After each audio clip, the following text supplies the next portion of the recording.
Good morning, students. Today we are going to discuss the second part of aromatic amines, which includes methods of preparation of amines, their effect on substituent, and basicity of aromatic amines.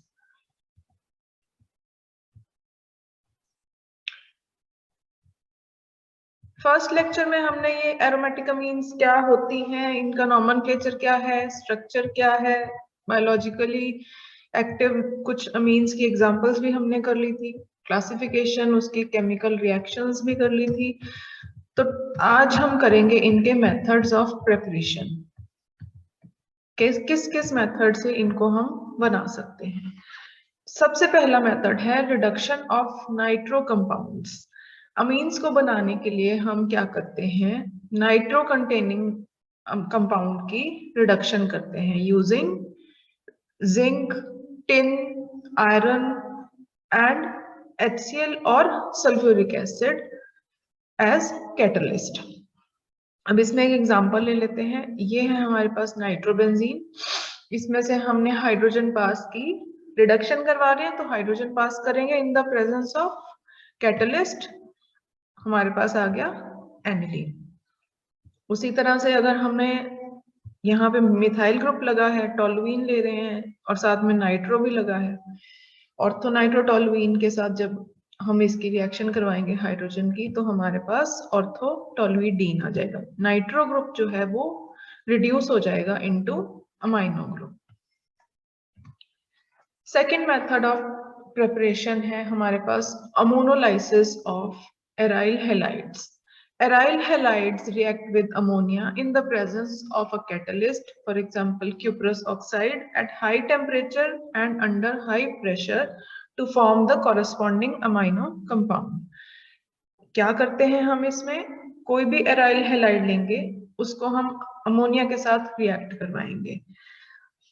For example यहाँ पे हमने यहाँ AR कुछ भी हो सकता है, इसको अमोनिया के साथ रिएक्ट कराया इन the presence of cuprous oxide as catalyst, high pressure और high temperature, temperature around 200 degree centigrade रखेंगे।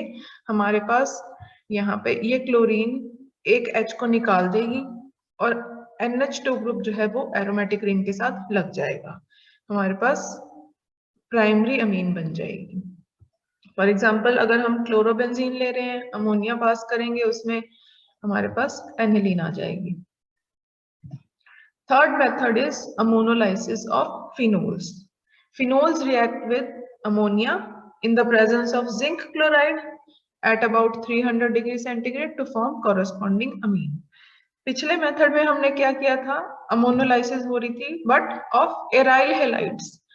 इसमें कैटलिस्ट क्या था, cuprous oxide, high temperature of 200 degree centigrade and high pressure, हमारे पास अमीन आ रही थी।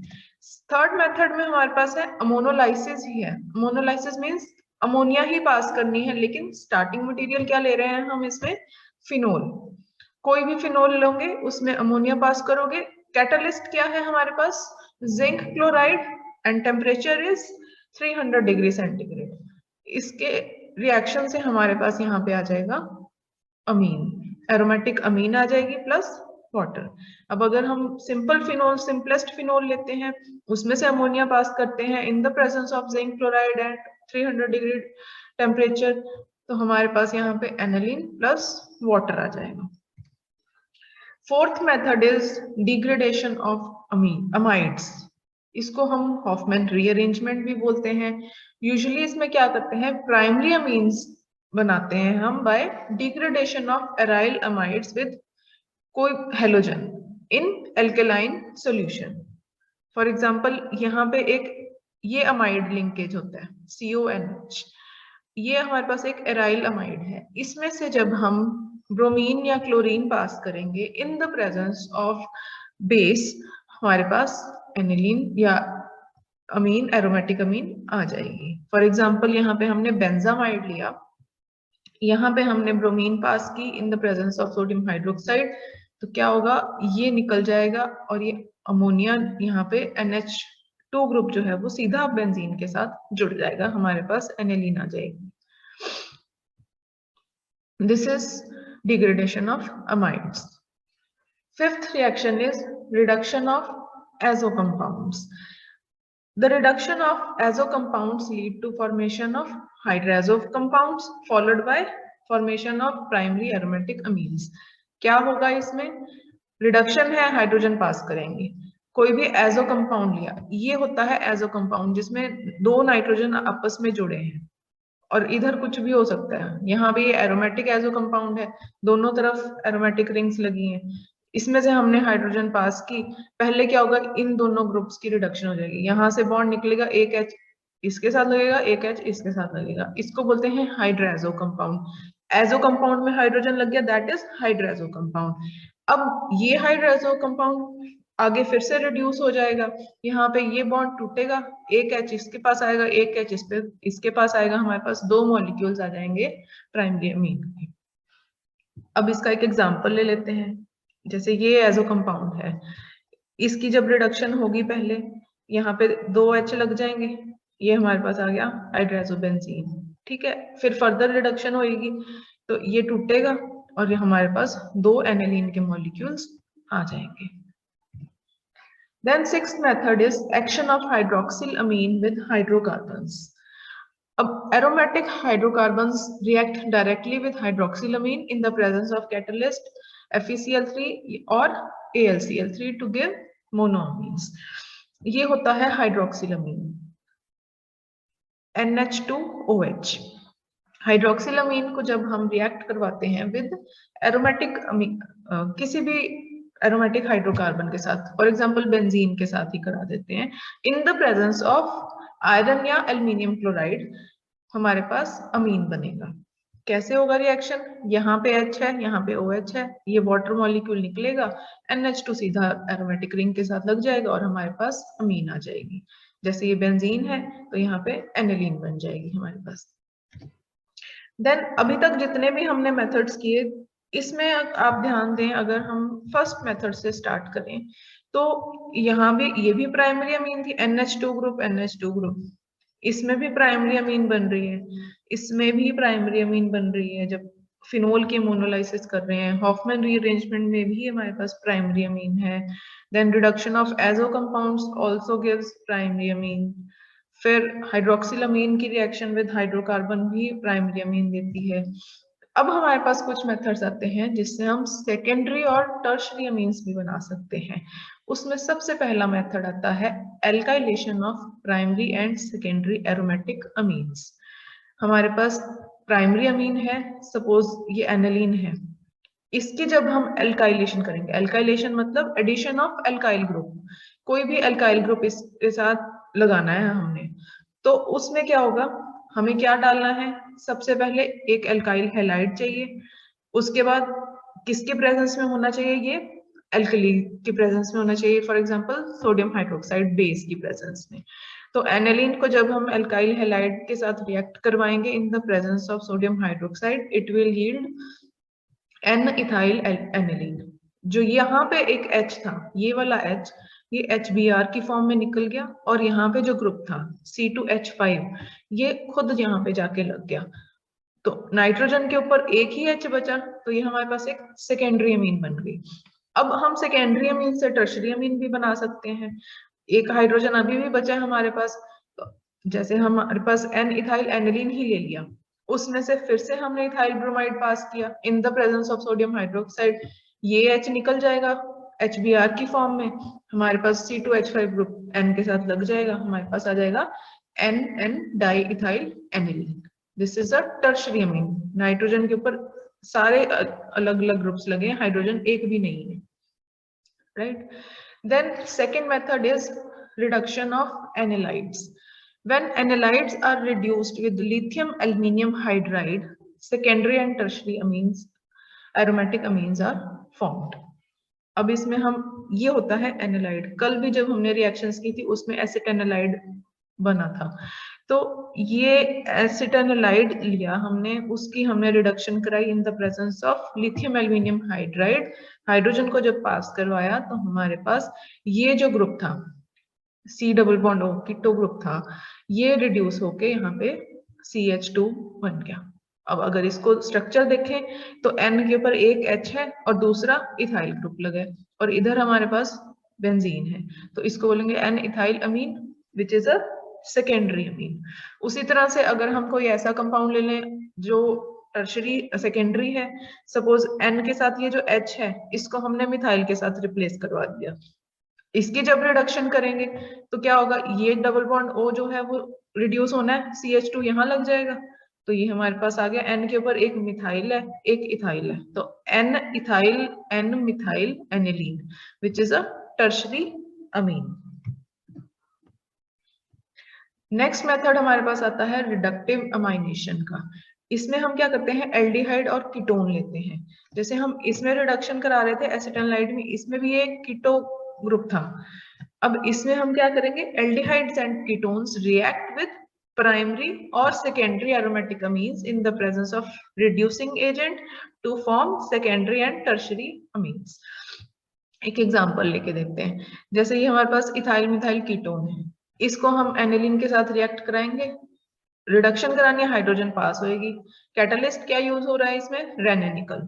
रेनेनिकल और हाइड्रोजन के प्रेजेंस में एनिलीन में जब इथाइल मिथाइल कीटोन की रिएक्शन करवाई जाती है तो हमारे पास आता है ये कंपाउंड। कैसे बना, यहाँ पे NH2 था, यहाँ पे ये जो ग्रुप था जो कीटो ग्रुप था इसने आके यहाँ पे जुड़ जाना है, राइट।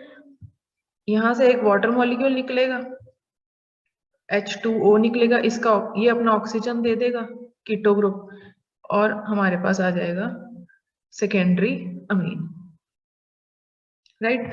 अब इसमें हम कोई और एल्डिहाइड ले लेते हैं, जैसे ये फॉर्मेल्डिहाइड ले लिया, इसकी रिएक्शन कराई हमने इस टाइप ऑफ अमीन के साथ।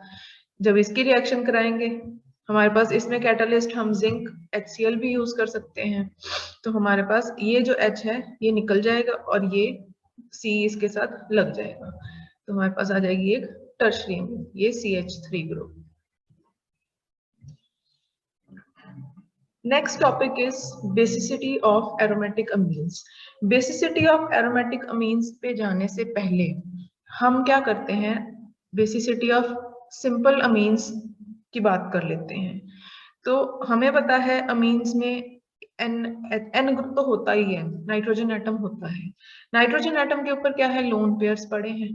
जो ये लोन पेयर्स ऑफ इलेक्ट्रॉन है ये क्या करता है, एक्सेप्ट कर लेता है protons from N acid. This will decide कि आपका जो अमीन है वो कितना ज्यादा बेसिक है या कितना ज्यादा एसिडिक, pKa या pKb वैल्यूज हम इसकी डिटरमिन कर लेते हैं। जैसे अब अमोनिया की एग्जांपल लें, इसका जो pKb वैल्यू है, pKb इज द Kb क्या होता है, dissociation constant of a base, this is 4.74। अब इन जनरल जो अमीन्स होती हैं दे आर वीक बेसिस और इनके जो एक्वस सॉल्यूशंस होते हैं ये बेसिक सॉल्यूशन बनाते हैं। एक एक करके इनकी एग्जांपल देखते हैं। जैसे अब ये एक टेबल है जिसमें हमें एलिफेटिक अमीन्स की वैल्यू pKa और pKb वैल्यूज गिवन है। एक चीज हमेशा याद रखनी है कि pKa plus pKb is equal to 14, right. तो आप चाहे pKa वैल्यूज देख लो चाहे आप pKb वैल्यूज देख लो, उससे हमें पता चल जाएगा एसिडिटी बेसिसिटी का, राइट। अब जैसे इसमें हम इसकी अमोनिया की pKa वैल्यू अगर 9.26 है, pKb वैल्यू हम 14 में से माइनस करेंगे 4.74 आ जाएगी। उसी तरह से ये अलग अलग वैल्यूज आ जाएंगी।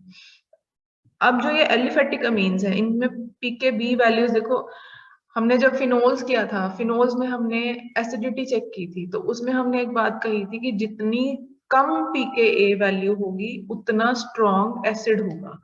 इट मींस जितनी ज्यादा pKa वैल्यू होगी उतना स्ट्रॉन्ग बेस होगा, जितनी ज्यादा pKa वैल्यू होगी उतना स्ट्रॉन्ग बेस होगा, उसकी pKb वैल्यू उतनी ही कम होगी। तो यहाँ पे जितनी कम वैल्यू होगी उतने स्ट्रॉन्ग बेस होंगे। ये तो वैल्यूज थी एलिफेटिक अमीन्स की। अब हम कुछ और वैल्यूज करते हैं, ये है हमारे पास एरोमेटिक अमीन्स की वैल्यूज। फॉर एग्जांपल ये सबसे पहले हमारे पास एनिलीन है, मिथाइल एनिलीन है, क्लोरोएनालिन है, नाइट्रोएनालिन है, फिर कुछ हेट्रोसाइक्लिक एरोमेटिक अमीन्स भी हैं जैसे पिरिडिन है, इमिडाजोल है। अब इनकी पीकेए वैल्यूज देखो, इनकी पीकेए वैल्यूज कितनी कम है, मतलब इनकी पीकेबी वैल्यू बहुत ज्यादा होगी, ये इनसे भी ज्यादा होगी। अगर हम इसको 14 में से माइनस करेंगे तो ये अराउंड 9 समथिंग आएगी। तो इस वजह से जितनी पीकेबी वैल्यू कम होगी उतना स्ट्रॉन्ग बेस होगा, या उतनी ही पीकेए वैल्यू ज्यादा होगी स्ट्रॉन्ग बेस होगा। इनकी पीकेए वैल्यू बहुत कम है तो ये वीक बेस है। इनकी पीकेए वैल्यूज इंटरमीडिएट है, एरोमेटिक अमीन्स और एलिफेटिक के बीच में आ रही है, तो ये इंटरमीडिएट बेसिसिटी होगी इनकी। अब नेक्स्ट हम कंपेयर कर लेते हैं बेसिसिटी एलिफेटिक और एरोमेटिक अमीन्स की। पहले हम बात कर लेते हैं एरोमेटिक अमीन्स की। Aromatic amines are considerably weaker bases than aliphatic amines. वो हमने चेक कर लिया, पीके वैल्यूज देख ली हमने। अब होता क्या है, इस पे भी नाइट्रोजन है एनिलीन के ऊपर, उसके ऊपर लोन पेयर्स हैं। वो लोन पेयर्स क्या कर सकते हैं, इलेक्ट्रॉन प्रोटॉन्स को एक्सेप्ट कर सकते हैं। अब जब एनिलीन की बात करते हैं तो एनिलीन में जो ये लोन पेयर्स हैं, हमारे पास ये बेंजीन रिंग भी है, बेंजीन रिंग के ऊपर पाई इलेक्ट्रॉन्स में है। पाई इलेक्ट्रॉन्स का हमने लोकलाइजेशन डीलोकलाइजेशन पढ़ी थी। तो ये जो लोन पेयर्स हैं, ये इसकी डीलोकलाइजेशन जो इसका पाई इलेक्ट्रॉन क्लाउड है उसको एक्सटेंड करा देते हैं। मतलब lone pairs of electrons can delocalise over benzene ring. ये जो लोन पेयर्स हैं ये डीलोकलाइज हो जाते हैं ऑन बेंजीन रिंग। इससे क्या होगा, ये जो नाइट्रोजन है इसके ऊपर इलेक्ट्रॉन डेंसिटी कम हो जाएगी। ये लोन पेयर्स इसमें कंट्रीब्यूट करने लगे तो इसके ऊपर नाइट्रोजन के ऊपर इसकी डेंसिटी कम होगी, जिसकी वजह से ये इसकी जो बेसिसिटी है वो कम हो जाएगी। अब इसी तरह से साइक्लोहेक्साइलअमीन ले लेते हैं, ये एक एलिफेटिक कंपाउंड है। इसमें अगर हम चेक करें, जब इसमें वाटर ऐड किया हमने, ये प्रोटॉन को एक्सेप्ट करता है, प्रोटॉन को एक्सेप्ट करके हमारे पास साइक्लोहेक्साइल अमोनियम आयन बना दिया। पीकेए वैल्यू जब हमने इसकी चेक की it is 10.66, whereas aniline की जब हमने चेक की, इसने एनिलीनियम आयन बनाया, हमारे पास पीकेए वैल्यू थी 4.63, विच शोज कि हमारे पास ये रेजोनेंस जो है उसकी वजह से इसकी बेसिसिटी जो है कम हो रही है। फिर एक और एग्जांपल ले लेते हैं, इथाइलअमीन की ले लेते हैं और एनिलीन की ले लेते हैं। ये इथाइलअमीन है, इसके ऊपर ये लोन पेयर ऑफ इलेक्ट्रॉन्स हैं। ये lone pair of electron is localised on nitrogen, but in case of aniline lone pair of electrons are localised on benzene ring. फिर इनकी पीके वैल्यूज देखेंगे, पीके वैल्यू एलिफेटिक अमीन की ज्यादा है एज कंपेयर टू एरोमेटिक अमीन, इस case में एनिलीन की। तो होता क्या है, nitrogen in aniline and ethylamine have lone pair of electrons which are available to accept protons। जब हम इसको कंपैरिजन करते हैं तो कंपैरिजन में हमें क्या मिलता है, in case of aniline lone pair of electrons can delocalize over benzene ring, this decreases the electron density on nitrogen, electron density on nitrogen decrease होगी and it makes it a weak base in nature। जबकि जब हम ethyl अमीन की बात करते हैं तो उसके ऊपर जो लोन पेयर्स हैं they are localised upon the nitrogen atom, उसमें कोई डीलोकलाइजेशन नहीं हो रही है, कोई रेजोनेंस नहीं है, कोई डीलोकलाइजेशन नहीं है। This increases the electron density on nitrogen and makes it more basic in nature than aniline. अब इसमें हम रेजोनेंस देखते हैं किस तरह से होती है। ये हमारे पास एनिलीन है, इसके ऊपर ये लोन पेयर्स हैं, ये लोन पेयर ऐसे मूव करेंगे, यहाँ पे नेगेटिव चार्ज आएगा। अगली रेजोनेटिंग स्ट्रक्चर अगर बनाएंगे, ये लोन पेयर्स आगे जाएंगे, यहाँ पे आ जाएंगे, यहाँ पे नेगेटिव चार्ज आएगा।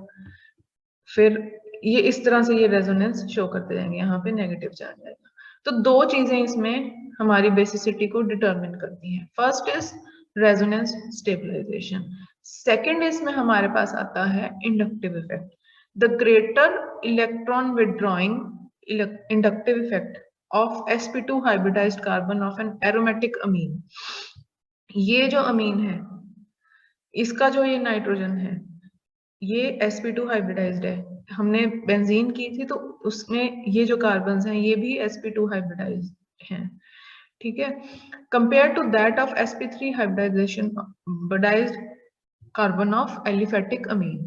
लेकिन जब एलिफेटिक अमीन की बात आती है तो ये इसका जो कार्बन होता है वो sp3 हाइब्रिडाइज्ड होता है।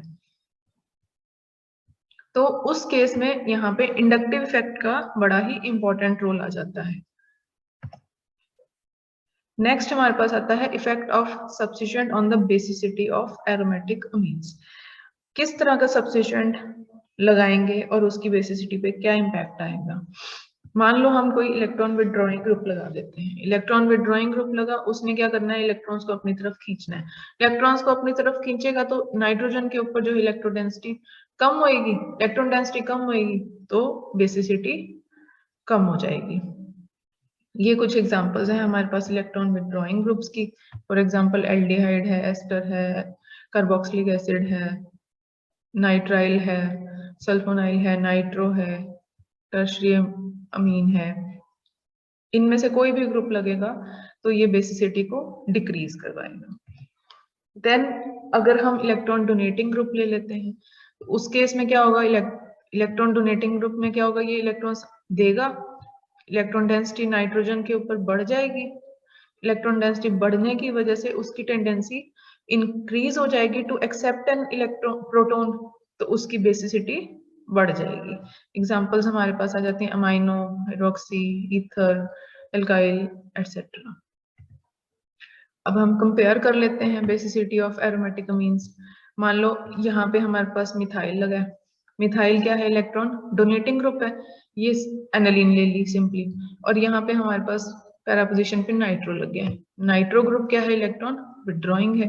ये इलेक्ट्रॉन डोनेटिंग है, ये क्या करेगा, इलेक्ट्रॉन्स देगा, इलेक्ट्रॉन डेंसिटी इसके ऊपर बढ़ जाएगी। इलेक्ट्रॉन डेंसिटी बढ़ने की वजह से क्या होगा, इसकी बेसिसिटी ज्यादा होगी। तो सबसे ज्यादा बेसिक हमारे पास पैरामिथाइल एनिलीन होगा, देन सिंपल एनिलीन, और नाइट्रो जो है वो उसको कम कर देगा। क्यों कम करेगा, ये इलेक्ट्रॉन्स को अपनी तरफ खींचेगा, इसके ऊपर इलेक्ट्रॉन डेंसिटी कम हो जाएगी। अगर हम इनकी pKa वैल्यूज देखें तो पीछे टेबल में आई थी, यहाँ देखते हैं। ये है एनिलीन 4 मिथाइल एनिलीन था और 4 नाइट्रो एनिलीन था। तो सबसे ज्यादा इसकी वैल्यू 4 मिथाइल की, फिर एनिलीन की, और सबसे कम नाइट्रो एनिलीन की।